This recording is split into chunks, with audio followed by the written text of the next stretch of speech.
नमस्कार प्रिय दर्शकों। ओम श्री परमात्मने नमः। यथार्थ गीता श्रीमद् भगवद गीता अतः पंचदशोऽध्याय अध्याय पहिला।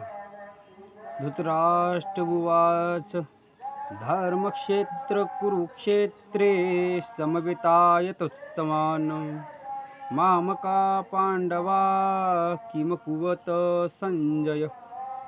धृतराष्ट्राने विचारले, हे संजया, धर्मभूमी अशा कुरुक्षेत्रावर युद्धासाठी एकत्र जमलेल्या माझ्या पुत्रांनी आणि पांडूच्या पुत्रांनी काय केले? अज्ञानरूपी धृतराष्ट्र आणि संयमरूपी संजय। अज्ञान हे मनाच्या अंतरंगात वसत असते. या अज्ञानात मन गुरफटले जाते. धृतराष्ट्र हा जन्मत आंधळा आहे, परंतु संयमरूपी संजयाच्या माध्यमातून तो कुरुक्षेत्रावरील घडामोडी पाहू शकत आहे, ऐकू शकत आहे. त्याला निश्चित माहीत आहे की परमात्मा हेच एकमेव सत्य आहे. परंतु त्यांच्या मोहरूपी पुत्र दुर्योधन जोपर्यंत जिवंत आहे तोपर्यंत लक्ष कौरवावर म्हणजेच पर्यायाने विकारावर केंद्रित झाले आहे.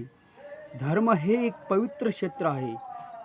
जेव्हा हृदयरूपी देशात दैवी संपत्तीचा प्रभाव असतो तेव्हा हे शरीर धर्मक्षेत्र बनते, आणि जेव्हा येथे आसुरी संपत्तीचा प्रभाव असतो तेव्हा तेच शरीर कुरुक्षेत्र बनते. कुरु म्हणजे करा हा शब्द आदेशात्मक आहे. श्रीकृष्ण म्हणतात, प्रकृतीतून निर्माण होणाऱ्या त्रिगुणांनी प्रवृत्त होऊन मनुष्य कर्म करीत असतो. तो क्षणामात्रही कर्माशिवाय राहू शकत नाही. ते गुण त्याच्याकडून कर्म करवून घेत असतात. तो झोपलेला असला तरी त्याचे कर्म चालूच असते. अर्थात ते कर्म म्हणजे शरीर निरोगी ठेवण्याचा तो एक प्रकारचा आहारच आहे. हे तिन्ही गुण मनुष्याला देवापासून शूद्र किड्यापर्यंत देहबुद्धी करीत असतात. जोपर्यंत प्रकृती व प्रकृतीपासून उत्पन्न होणारे तिन्ही गुण अस्तित्वात आहेत तोपर्यंत कुरु करा चालूच राहील. व म्हणून जन्ममृत्यूचे क्षेत्र विकाराचे हे क्षेत्र कुरुक्षेत्र आहे. व परमश्रेष्ठ परमात्म्यात प्रवेश देणारे, विलीन करणारे पुण्यशील प्रवृत्तीचे पांडव क्षेत्र म्हणजे धर्मक्षेत्र आहे. पुरत, पंजाब, काशी, प्रयाग, मध्य प्रदेश तसेच इतरही अनेक ठिकाणी कुरुक्षेत्राचा शोध घेतला आहे. परंतु गीताकार श्रीकृष्णाने स्वतःचे हे युद्ध कोठे झाले ते सांगितले आहे.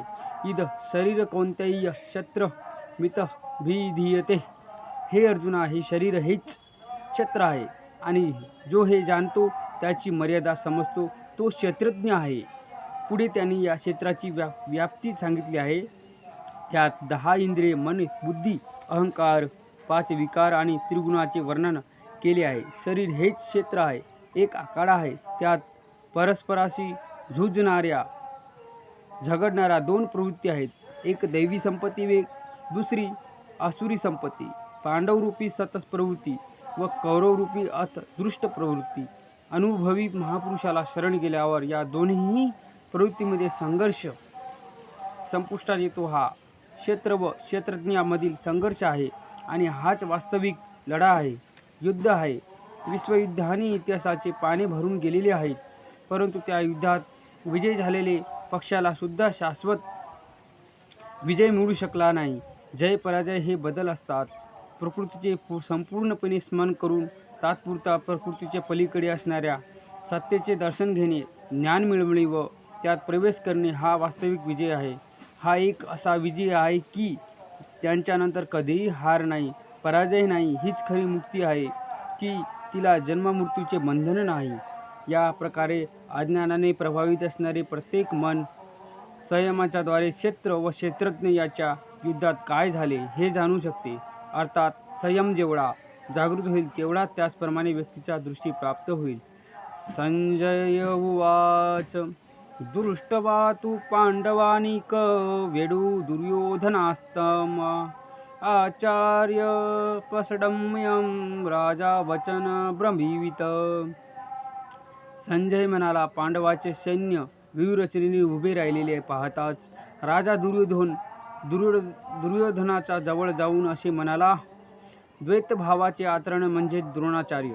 जेव्हा परमात्म्यापासून आम्ही अलग झालो आहोत, वेगळे झालो आहोत याची जाणीव होते, हेच द्वैत भावाचे ज्ञान होय. तेव्हा या भगवंताच्या प्राप्तीच्या तळमळ अभिलाषा मनात निर्माण होते. त्यामुळे गुरुची आवश्यकता वाटून आम्ही गुरुचा शोध घेऊ लागतो.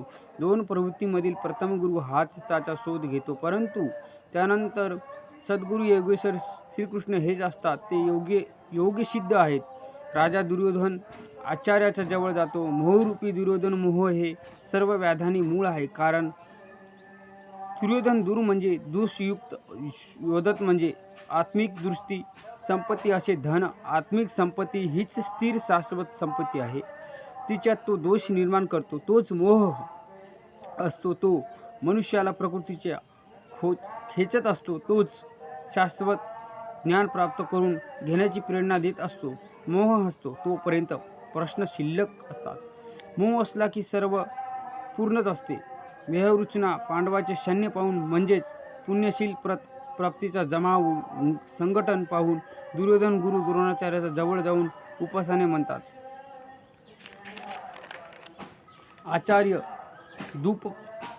पुत्र आणि तुम बुद्धिमान शिष्य धृष्टद्युम्न याने व्यूहरचना केलेली ही मोठी पांडव सेना पहा.